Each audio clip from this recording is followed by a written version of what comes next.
데일리베스트 뉴스를 시작합니다. 최근 시중에는 문재인 정부의 소득주도 성장론을 가리켜 소득주도 성장론이 아니라 통계주도 성장론이라는 말까지 돌고 있습니다. 이 통계주도 성장론이라는 말은 최근 청와대가 뜬금없이 통계청장을 교체하면서 일부 국민들이 이를 비꼬면서 하는 말인데, 또한 경질된 황수경 전 청장은 어쨌든 내가 그렇게 말을 잘 들었던 편은 아니었다는 의미심장한 말을 남기기도 했습니다. 그리고 결국 신임 강신욱 통계청장으로 교체가 되었지만 그 파장은 쉽게 가라앉지 않는 분위기가 역력합니다.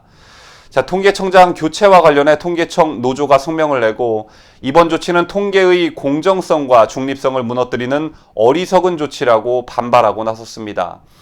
그리고 중요한 것은 최근 나온 통계 수치와 관련해 청와대가 추가 자료를 요구하고 담당 직원을 청와대로 불러 드리기도 했다는 내부 주장도 터져나왔습니다. 문재인의 지지율이 떨어지게 된 시점은 하루가 멀다 하고 최악의 경제 지표들이 언론을 통해 보도되면서부터였습니다. 그런데 이렇게 경제 지표가 나쁘게 나오게 되면서부터 통계청은 바빴다고 합니다.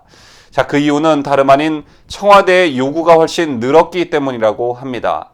최기영 공무원 노조 통계청 지부위원장은 이 같은 사실과 관련해 혹시 이것이 청와대의 갑질이 아니냐, 통계청을 좀 다루는 듯 하는 게 아니냐, 그런 생각이 들어서 당시 황수경 청장에게 독립성 훼손의 우려를 전달했다고 했습니다.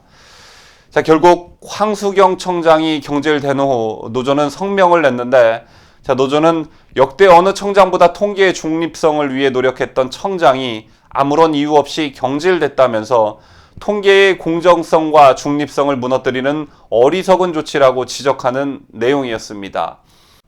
그러면서 노조는 촛불혁명으로 탄생한 정부의 인사가 이 정도 수준인지 참담하다고도 말했습니다. 그리고 또 의심스러운 점이 하나가 더 있습니다. 김승희 의원실에 따르면 지난 5월 25일 청와대는 보건사회연구원에 자료 분석을 의뢰하게 됩니다.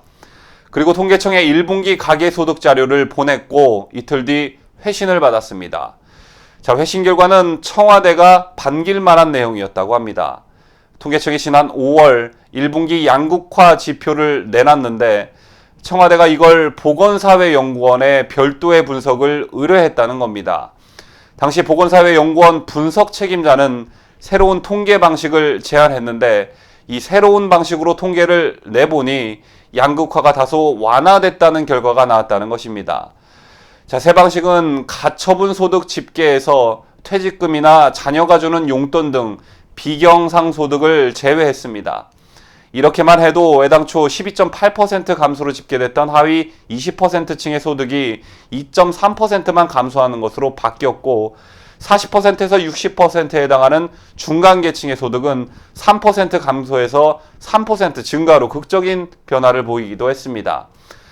그런데 이런 분석을 낸 책임자는 바로 다름 아닌 황수경 통계청장이 해임되고 신임 청장으로 부임한 당시 강신욱 소득보장정책연구실장이었다고 합니다.